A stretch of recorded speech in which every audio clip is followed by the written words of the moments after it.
انسان کو اپنی زندگی حقیقت کے آئینے میں گزارنے کی کوشش کرنی چاہیے۔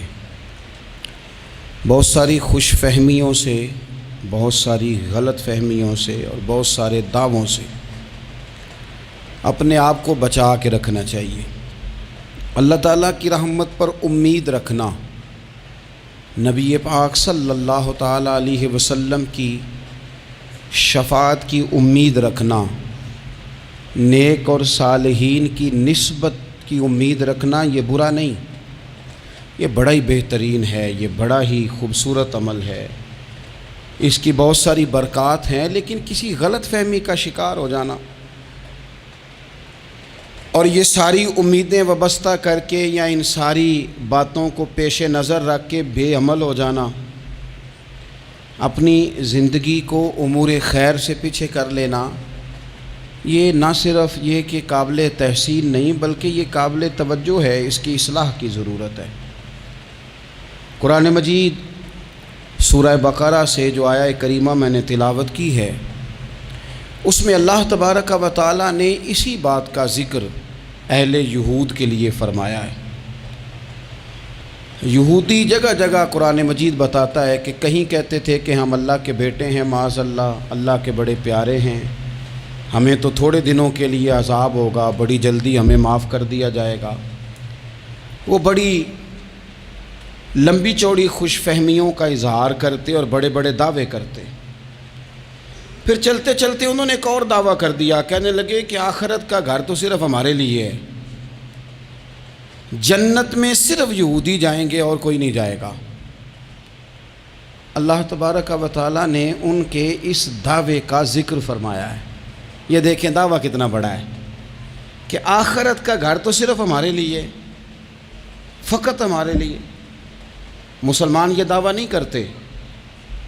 نبی پاک صلی اللہ تعالیٰ علیہ وسلم نے جب اس بات کا اظہار کیا ہے تو اس طرح کیا ہے، فرمایا جنتیوں کی 120 صفیں ہوں گی اور 80 میری امت کی ہوں گی۔ لیکن یہ بھی فرمایا کہ باقی لوگ بھی تو ہوں گے نا، ان کی 40 صفیں ہیں لیکن جنت میں دوسرے پچھلے لوگ بھی موجود ہوں گے۔ یہ دعویٰ نہیں کیا کہ صرف مسلمان جائیں گے، ان سے پہلے جو نبی اور ان کی ایماندار اور نیک امتیں گزری ہیں ان میں سے کوئی جنت میں ہی نہیں جائے گا، یہ نہیں فرمایا۔ لیکن یہ اس طرح کے دعوے بعض لوگ کرتے ہیں اور سنائی دیتے ہیں۔ تو یہودی بھی یہ کہا کرتے تھے کہ جنت تو خالص ہمارے لیے اور کوئی نہیں جائے گا اس میں۔ تو اللہ کریم نے فرمایا کل ان کانت لکم الدار الآخرۃ عند اللہ خالصۃ من دون الناس۔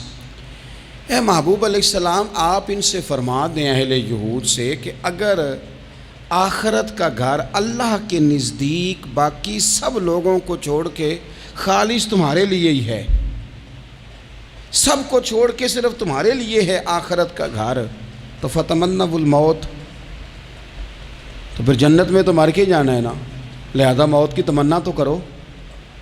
پھر کہو نا یا اللہ ہمیں موت دے تاکہ وہ جو تو نے ہمارے لیے اتنی بڑی چیز بنائی ہے ہم اس سے استفادہ کر سکیں۔ پھر تم موت کی تمنا کرو ان کنتم صادقین، اگر تم سچے ہو۔ لیکن رب فرماتا ہے وَلَن يَتَمَنَّوْهُ أَبَدًا بِمَا قَدَّمَتْ أَيْدِيهِمْ، یہ کبھی بھی موت کی تمنا نہیں کریں گے، انہیں پتہ ہے جو انہوں نے کمائی کر کے آگے بھیجی ہے۔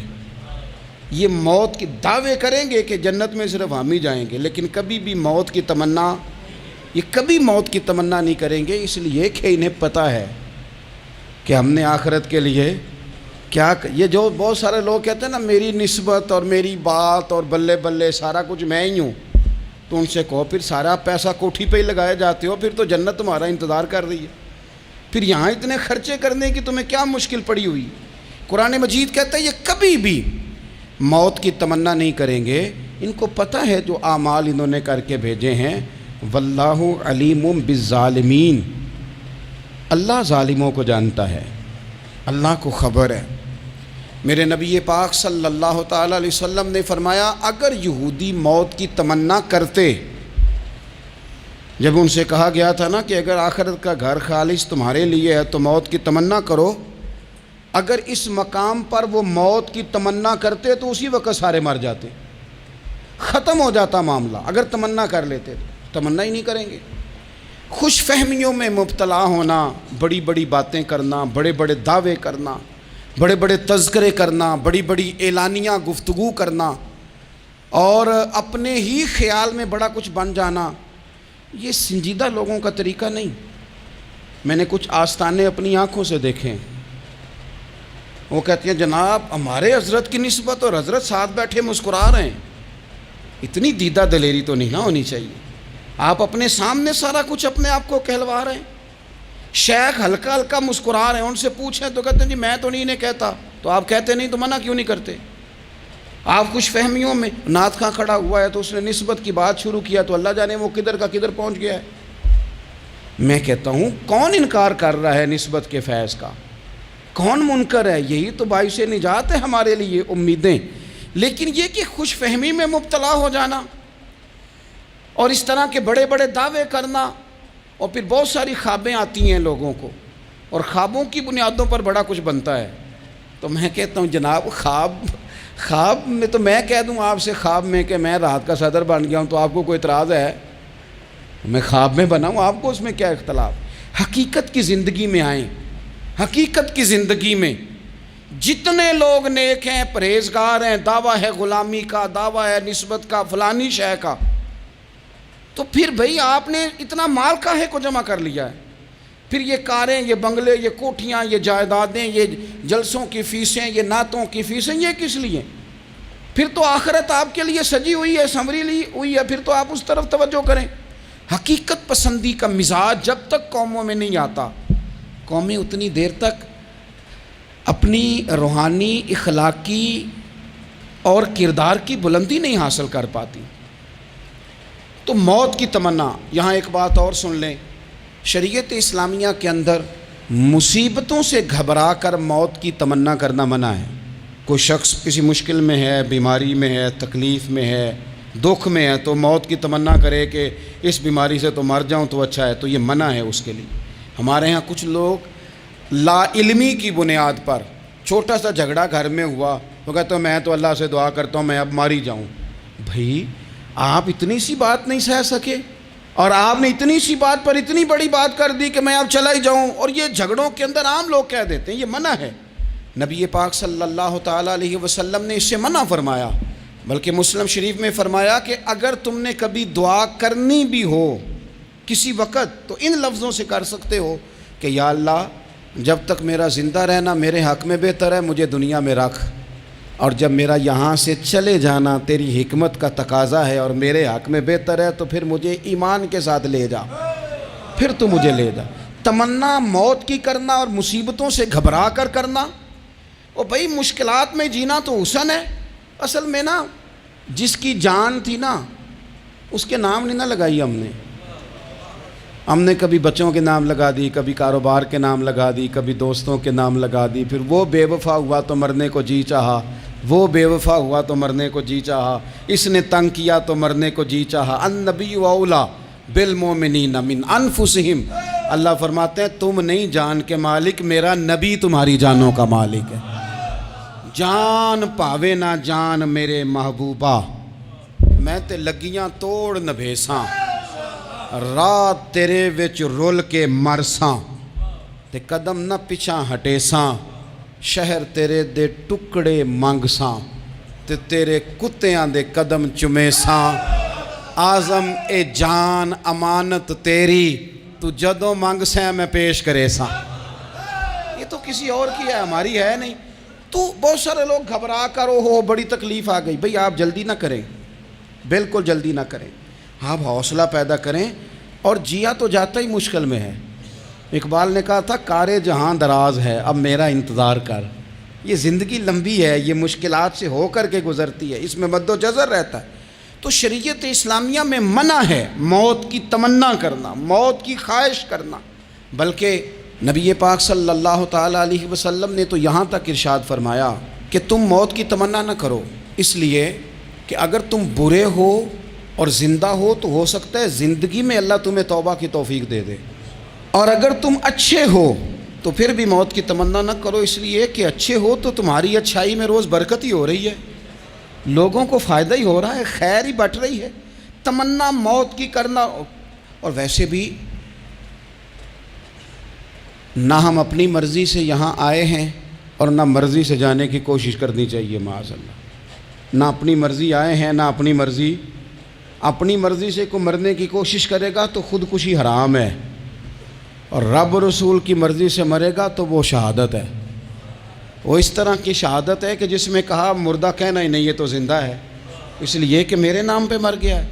تو موت کی تمنا کرنا یا اس طرح کا رویہ منع ہے۔ البتہ یہ جو یہود کا کام تھا، ان کا جو لہجہ تھا، اللہ فرماتے ہیں یہ تو ہزار سال عمر مانگتی ہیں تو جانا ہی نہیں چاہتے۔ کچھ لوگ لمبی عمر کے حریص ہوتے ہیں، اس کی وجہ یہ ہوتی ہے کہ آخرت کے لیے کام نہیں کیا، آخرت پر اس طرح کا یقین نہیں، اس طرح کا مزاج نہیں، دنیا داری کا مزاج بن گیا، بہت سارا مال جمع کر لیا، بڑے بنگلے بنائے، اتنی مشکل دنیا داری کٹھی کی، اب چھوڑ کے مر جائیں۔ ان لوگوں کا مرنے کو دل ہی نہیں کرتا، کوئی ارادہ ہی نہیں ہے، بالکل نہیں دنیا چھوڑنا چاہتے، محنت سے کٹھی کی ہے، اتنے لاؤ لشکر بنائے ہیں، اب کیسے چھوڑ جائیں۔ کچھ لوگ ایسے ہیں جنہوں نے گٹھڑی باندھ کے رکھی ہوئی ہے، ان کو زیادہ ویٹ نہیں کرنا پڑتا، اس لیے کہ انہوں نے کوئی سامان بوکی نہیں کرایا، تو جو ہے ہینڈ کیری ہے، اس لیے لوگ انتظار کرتے رہیں گے اور جناب بلال حبشی جنت میں پہنچ بھی جائیں گے۔ ابھی میزان عمل لگا ہوگا لیکن حضرت ابو ذر غفاری جنت میں ٹہلتے ہوئے نظر آ رہے ہوں گے۔ لوگوں نے جمع نہیں نہ کیا، جتنا مال زیادہ اتنی چیکنگ بھی اس کی زیادہ، جتنے بیگ زیادہ، ایئرپورٹ پہ اتنا انتظار بھی زیادہ۔ ہینڈ کیری والے کو کوئی مسئلہ اسی کسے دے کچھ بھی نہ لگ دے تے نہ کوئی ساڈا دردی، بھئی مال کا ہے کا تو حساب کا ہے کا۔ مولا علی شیر خدا کرم اللہ تعالی وجہہ الکریم سے کسی نے کہا ہم گنجائشیں تلاش کرتے ہیں نا، اور شریعت کی گنجائش اختیار کرنے میں حرج بھی کوئی نہیں ہوتا، شریعت گنجائش دیتی ہے، مال جائز ہو آپ کو تو آپ اس کو استعمال کریں، بڑا مکان بنائیں، بڑی جائیداد خریدیں، بڑی گاڑی میں سفر کریں، مہنگا موبائل خریدیں، اچھے کپڑے پہنیں، کوئی منع نہیں کرتا۔ لیکن جو حضور کا مزاج ہے، جو سرکار نے اپنے لیے پسند کیا، وہ یہ ہے کہ سویرے روٹی کھانی ہے، شام کو فاقہ کرنا ہے۔ تو حضرت مولا علی شیر خدا کرم اللہ تعالی وجہہ الکریم سے کسی نے کہا کہ چلو جائز پیسے اکٹھے کر لیں، جائز تو جمع کرنا منع نہیں۔ تو حضرت علی کی باتیں بڑی حکمتوں والی تھی نا، تو ایک جملے میں انہوں نے کئی جواب دے دیے۔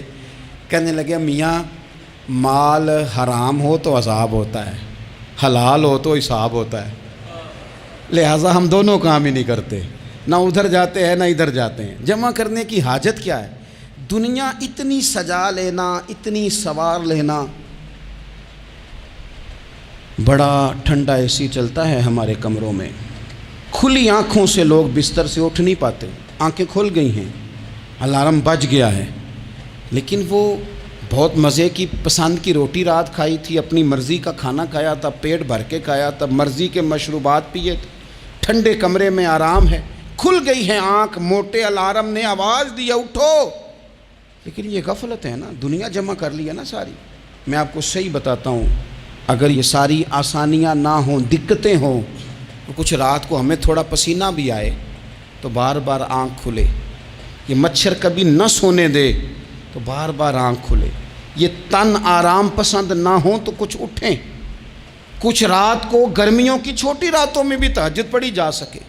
لیکن اقبال کہتے ہیں لہو مجھ کو رلاتی ہے جوانوں کی تن آسانی، یہ تن آسان ہو گئے، مزاج نہیں رہا ہمارا، ہمیں آرام چاہیے، سکون چاہیے۔ آپ یقین کریں کبھی کبھی میں حیران ہوتا ہوں، رونا آتا ہے اپنی اگلی نسل پر، رونا آتا ہے، یعنی بچے مدرسے میں پڑھنے والے، چونکہ وہ اے سی والے گھر سے اٹھ کے آتے ہیں، مدرسے میں پڑھنے والے بچے کہتے ہیں جناب وہ کچھ گرمی زیادہ ہے تو میری کچھ طبیعت برداشت نہیں کرتی، تو میری اماں نے کہا تھا 4 چھٹیاں لے لو، یہ موسم ٹھیک ہو جائے گا تو پھر سے تعلیم ہو جائے گی۔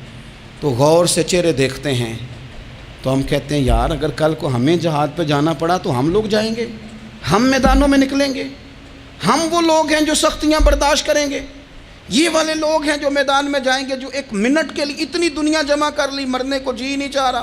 حضرت شاہ فرید الدین عطار رحمۃ اللہ علیہ کہتے ہیں میں بڑا مہنگا کاروبار کرتا تھا، عطر بیچتا تھا، مہنگا کاروبار ہے نا، عرب شریف کے اندر آپ جائیں تو جہاں سونے والی دکان ہوتی ہے اس کے ساتھ خوشبو والی دکان ہوتی ہے، مکہ مکرمہ میں دیکھ لیں، مسجد نبوی میں دیکھ لیں، مہنگا کاروبار ہے یہ، اور اب میرا بزنس تھا، کاروبار تھا۔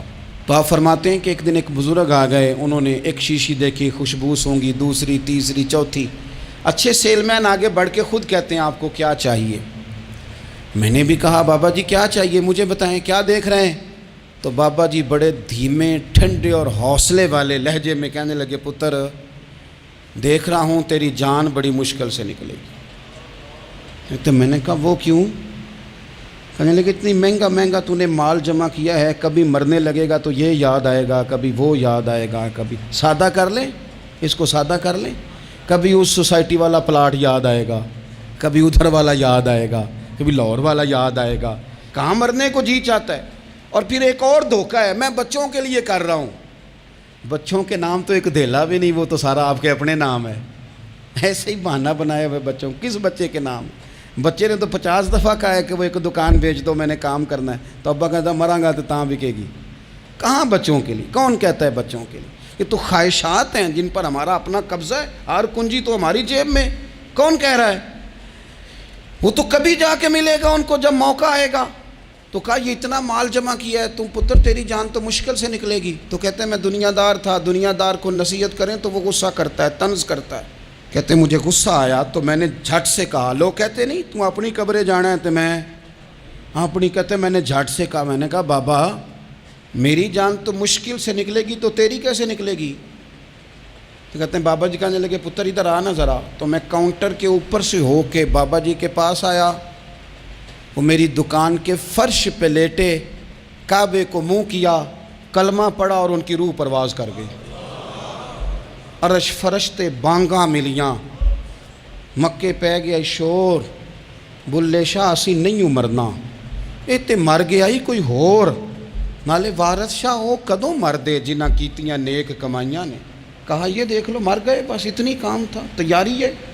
امام غزالی کا آخری وقت تھا نا, تو انہوں نے وضو کیا, غسل کیا, خوشبو لگائی, اپنے ہاتھوں سے چادر بچھائی, پھر تکیہ رکھا, پھر لیٹے, پھر حضور پہ درود پڑھا, اور پھر کہنے لگے رب اگر تیری مرضی ہے تو غزالی بھی تیرا تیار ہے. بس یہ جملے زبان پہ تھے اور روح پرواز کر گئی. موت کو سمجھے ہیں غافل اختتام زندگی, یہ ہے شام زندگی, پھر صبح دوام زندگی. عزیز بھائیو, ہم نے نا بڑی آسائشیں جمع کر لی, بڑا کچھ اپنی عقل کے زور پر ہم نے اکٹھا کر لیا. نہیں ہمارا پروگرام. کسی سے پوچھ لیں صحت کیسی ہے, تو عمر اگر اس کی بڑی اوپر بھی چلی جا رہی ہو, اب تو خیر سالگرہ میں آنے کا رواج ہر جگہ آ گیا ہے, ہم سے بھی لوگ پوچھتے ہیں کہ آپ بتائیں آپ کس تاریخ کو پیدا ہوئے تھے, تو میں کہتا ہوں کوئی کارنامہ سر انجام دے لینے دو, پھر بتا دیں گے. ابھی تو کچھ کر نہیں سکے, کچھ بتائیں گے تو کچھ دن بھی منا لیں گے, ابھی تو لگتا ہے کہ بڑا وقت ضائع ہو گیا ہم سے.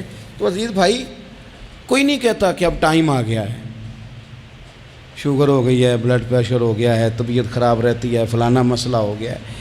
تو تمنا موت اور موت کا ڈر اور نہ مرنے کا ارادہ اور دنیا سے دل کو لگا کے رکھنا اور ہر وقت جینے کی خواہش پیدا کرنا اور ہر وقت حالمی مزید کی دوڑ میں رہنا, وہ لوگ اس لیے تیار رہتے تھے, دعائیں مانگتے تھے شہادت کی, کہ انہوں نے نا دنیا بنائی نہیں تھی. حضرت عمر نے تو دوسرا کرتا نہیں پہنا ساری زندگی, وہ جو مکان آ رہا تھا وہی چل رہا تھا, وہ تو تھوڑے پہ قرضہ تھا ان پہ, لیکن ہر نماز کے بعد صحیح بخاری میں موجود ہے وہ دعا مانگتے تھے, اللہم ارزقنی شہادتاً فی سبیلک, یا اللہ ایسا نہ ہو میں تبھی موت چلا جاؤں, مجھے اپنے رستے میں شہادت کی موت دینا. ہر نماز کے بعد دعا مانگی جا رہی, لیکن شہادت والی موت کی نہیں, شہادت والی موت. اللہم ارزقنی شہادتاً فی سبیلک. اور مالک مدینہ چھوڑنے کو دل نہیں کرتا, یا اللہ شہادت کی موت دینا, اور دینا بھی اپنے نبی کے شہر کے اندر, یہیں رہوں, یہیں میرا مدفن بنے. اللہ نے انہیں موقع دیا. آپ دیکھیں نا ان لوگوں کا دل کرتا تھا. حضرت خالد بن ولید رضی اللہ تعالیٰ عنہ ساری زندگی میدان میں گزاری, پورے جسم میں 1 انچ جگہ باقی نہیں تھی جہاں زخم نہ ہو, ساری زندگی میدان میں رہے, لیکن آخری وقت روتے تھے, فرماتے تھے اس کی بے نیازی دیکھو, میں شہادت کے لیے میدان میں رہا لیکن شہادت میرا مقدر ہی نہیں تھی. اور پھر آخری وقت بھی فرمایا میرا گھوڑا, میرے کپڑے, میری زرہ, میری تلوار یہ کسی مجاہد کو دے دینا, چلو میں اب جہاد میں نہیں ہوں تو میرا سامان تو جہاد میں رہے, کسی مجاہد کو دینا. ان لوگوں نے جتنی محنت کی نا مرنے کے بعد کے لیے کی، مرنے کے بعد کے لیے زندگی کا جو دوسرا پل ہے اس کے لیے کوشش کی، وہاں انہوں نے صدقات جمع کرائے، خیرات جمع کرائے، عبادات جمع کرائیں، حسن اخلاق جمع کرایا، اچھا سلوک جمع کرایا، انہوں نے آخرت کے بینک میں ڈھیروں مال جمع کرایا، وہاں ان کے مکان بک ہوئے، جنت میں ان کے نام کی بڑی بڑی جگہیں اللہ تبارک و تعالیٰ کے فضل سے طے کی گئیں، تو پھر انہیں وہاں جانے میں کوئی دشواری بھی نہیں تھی، انہیں کوئی مشکل نہیں تھی، وہ تیار تھے، لیکن چونکہ ساری محنت ہی دنیا کے لیے ہے، وہ جو خاص ایک آخرت پر مسلمان کا ایمان اور یقین اور تیقن تھا اس طرف ہمارا مزاج نہیں۔ آپ دیکھیے حضرت ملک الموت اسرائیل علیہ السلام نا حضرت ابراہیم علیہ السلام کی روح قبض کرنے کے لیے حاضر ہوئے، تو کہا جناب چلیے آپ کی روح لینے آیا ہوں، تو حضرت ابراہیم علیہ السلام فرمانے لگے اسرائیل، یہ قاضی ثناء اللہ صاحب پانی پتی رحمۃ اللہ علیہ نے اس کو تفسیر مظہری میں لکھا ہے، حضرت ابراہیم خلیل اللہ علیہ السلام فرمانے لگے اسرائیل کیا کوئی خلیل بھی اپنے خلیل کی روح قبض کرتا ہے؟ واتخذ اللہ ابراہیم خلیلا، اللہ نے تو مجھے دوست بنایا، دوست ہو کے دوست کی روح قبض کرنے جا رہا ہے۔ حضرت اسرائیل نے ارادہ چھوڑا اور حضرت ابراہیم کا وہ جملہ لے کے رب کی بارگاہ میں حاضر ہوئے، عرض کی مالک جناب ابراہیم علیہ السلام نے فرمایا ہے کہ اللہ کی بارگاہ میں عرض کرو کہ مالک کیا کوئی خلیل بھی اپنے خلیل کی روح قبض کرتا ہے؟ تو رب کریم نے فرمایا اب میرا بھی پیغام جا کے جناب ابراہیم کو دے دو، ان سے جا کے کہو رب فرماتا ہے کیا کوئی خلیل بھی اپنے خلیل کی ملاقات کو ناپسند کرتا ہے؟ آپ کو تو ملنے کو بلا رہے ہیں، موت تو ایک پل ہے، یہاں سے گزریں گے تو جا کے محبوب سے ملیں گے، تو کیا کوئی خلیل بھی ناپسند کرتا ہے کہ وہ اپنے خلیل سے ملاقات نہ کرے؟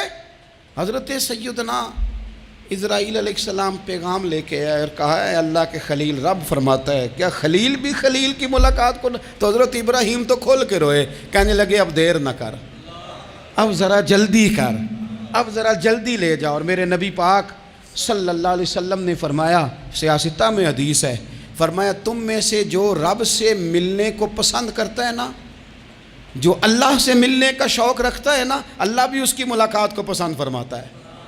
تم میں سے جو رب سے ملنے کا شوق رکھتا ہے، اقبال کیا کہتے ہیں تیرے عشق کی انتہا چاہتا ہوں، تو میری سادگی دیکھ میں کیا چاہتا ہوں، میرا ذرا سا تو دل ہے مگر شوق اتنا، میں وہی لن ترانی سنا چاہتا ہوں، مالک میرا دل کرتا ہے میں تجھ سے کہوں رب آریلی، میں تجھے دیکھنا چاہتا ہوں، اور تو مجھے کہے لن ترانی تو نہیں دیکھ سکتا، میرا ذرا سا تو دل ہے مگر شوق اتنا، میں بھی وہی لن ترانی سنا چاہتا ہوں۔ پھر خود ہی کہنے لگے او بھری بزم میں راز کی بات کہہ دی، میں بڑا بے ادب ہوں سزا چاہتا ہوں۔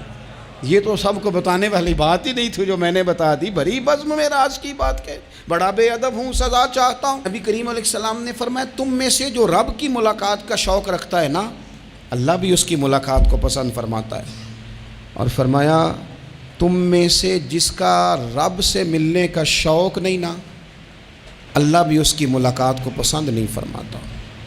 یہ سیاستہ میں حدیث ہے، ایک دفعہ غور کر نہ لیں، فلاں سے ملنے کو بھی جی چاہتا ہے، فلاں علاقہ دیکھنے کو بھی جی چاہتا ہے، فلاں کی ملاقات کو بھی جی چاہتا ہے، کبھی اس کو ملنے کو بھی جی چاہتا ہے جس نے بنایا ہے سارا کچھ، کبھی اس کی صحابہ تو تڑپ کے حضور کی بارگاہ میں آئے تھے نا، وَإِذَا سَأَلَكَ عِبَادِي عَنِّي فَإِنِّي قَرِيبٌ، تڑپ کے کہا تھا یا رسول اللہ صلی اللہ علیہ وسلم سالوں بیت گئے، سجدے کرتے، عبادت کرتے، روزہ رکھتے، حج کرتے، زکوٰۃ دیتے، اب دل کرتا ہے کبھی وہ ملے، کبھی اسے دیکھیں، کبھی یہ حقیقت منتظر نظر آ نہ لباس مجاز میں، لاکھوں سجدے تڑپ رہے ہیں میری جبین نیاز میں، دل کرتا ہے ملنے کو۔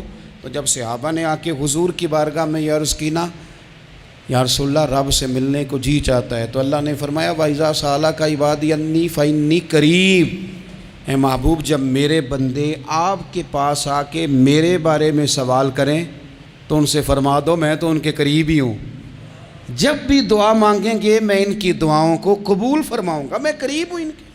اپنے دل کے اندر شوق ہو، اللہ رسول کی طرف بڑھنے کا شوق ہو، مسلمان موت سے نہیں ڈرتا، لیکن صحیح بخاری اور صحیح مسلم میں حدیث ہے، نبی پاک علیہ الصلوۃ والسلام نے فرمایا آج ایک مسلمان 1000 کافر کو آگے لگا لیتا ہے اور کافر بھاگ جاتا ہے، ایک وقت آئے گا ایک کافر ہوگا اور 1000 مسلمان کو بھگا ڈالے گا۔ یا رسول اللہ کیوں؟ ہمارے پاس اسلحہ نہیں ہوگا، ہمیں لڑنے کا سلیقہ نہیں آئے گا؟ تو نبی پاک علیہ السلام نے فرمایا یہ مسئلہ نہیں، تمہیں وہن ہو جائے گا، وہن۔ یا رسول اللہ یہ وہن کیا ہوتا ہے؟ تو حضور نے فرمایا تمہیں نا زندگی سے پیار ہو جائے گا، تمہیں مرنا برا لگے گا، کراہت آئے گی مرنے سے، تم مرنا نہیں چاہو گے۔ تو جب کسی کو زندگی سے پیار ہو جائے تو پھر وہ بھاگتا ہے، پھر وہ ہر بندے کی ہر بات مانتا ہے چونکہ وہ جینا چاہتا ہے۔ اور کچھ لوگ ایسے ہوتے ہیں، وہ جب بدر میں مسلمان پہنچے نا تو جاسوس بھیجا ابو جہل نے، کہا جاؤ پتہ کر کے آؤ لوگ کتنے ہیں اور ان میں جوان کتنے ہیں، بوڑھے کتنے ہیں اور اسلحہ کتنا ہے۔ جاسوسی اس دور میں بڑی آسان تھی، کوئی مخصوص وردی تو فوجیوں کی ہوتی نہیں تھی۔ تو وہ شخص آ گیا، مسلمانوں کو دیکھ کر واپس گیا تو جا کے اس نے بدر کے دن ابو جہل سے کہا کہ وہ 313 ہیں اور ان میں بچے بھی ہیں، بوڑھے بھی ہیں اور اسلحہ بھی زیادہ نہیں، اور گھوڑے اور اونٹ اور سواریاں بھی تھوڑی ہیں۔ تو ابو جہل بڑا ہنسا اور معاذ اللہ کہنے لگا کیا ان نے ہم سے لڑنا ہے، تھوڑے سے تو لوگ آئیں، اس طرح کرو صبح نا انہیں پشتوں پہ باندھ کے نا گھوڑوں کی تو مکے لے چلتے ہیں، وہاں جا کے دیکھیں گے ان کے ساتھ کیا کرنا ہے۔ تو وہ جاسوس کہنے لگا پوری بات تو سن لے۔ اس نے کہا پوری بات کیا ہے؟ کہنے لگا آئے 313 ہیں پر گھر واپس جانے کا کسی کا بھی ارادہ نہیں، وہ کشتیاں جلا کے آئے ہیں، میں رات وہاں گزار کے آیا ہوں۔ میں نے بوڑھوں کو بھی شہادت مانگتے دیکھا ہے، میں نے بچوں کو بھی شہادت مانگتے دیکھا ہے، میں نے ایک ایک کے سینے میں مر مٹنے کا جذبہ دیکھا ہے۔ وہ جینے کی امنگ لے کے نہیں آئے، ہتھیلی پہ رکھ کے آئے ہیں جان، اور ایک ایک شخص شہید ہو کے جانا چاہتا ہے، اور وہ ایک دوسرے کے پیچھے چھپیں گے نہیں۔ یہ جو موت ہے نا، موت یہ تو ایک پل ہے، اس سے گزریں گے، اللہ رسول کے حضور جائیں گے، جنت کی نعمتیں، خدا کی تیار کی ہوئی رحمتیں مسلمان کا آگے بڑھ کے استقبال کریں گے۔ حضرت عمار بن یاسر رضی اللہ تعالیٰ عنہ کو زخم لگ رہا ہے میدان جہاد میں، اور تیز زخم لگ رہا ہے، سخت تکلیف میں۔ تو ایک شخص نے آ کے پوچھا کیا حال ہے؟ تو آپ فرمانے لگے حال کیا ہونا ہے، تھوڑا سا ٹائم رہ گیا ہے۔ تو بندہ پریشان ہو گیا، اس نے کہا کس بات میں؟ فرمانے لگے تھوڑا سا ٹائم رہ گیا ہے، بس میں نبی پاک سے ملنے والا ہوں اور حضور کے صحابہ سے ملنے والا ہوں۔ حضرت عمار بن یاسر رضی اللہ تعالیٰ عنہ کہنے لگے تھوڑا سا ٹائم رہ گیا، تھوڑا سا مرنا مرنا ہر کوئی آکھے تے میں بھی آکھاں مرنا، تے جس مرنے تھی خوشبو نہ آوے او مرنا کی مرنا، تے جس مرنے وچ سونا راضی اس مرنے تو کی ڈرنا۔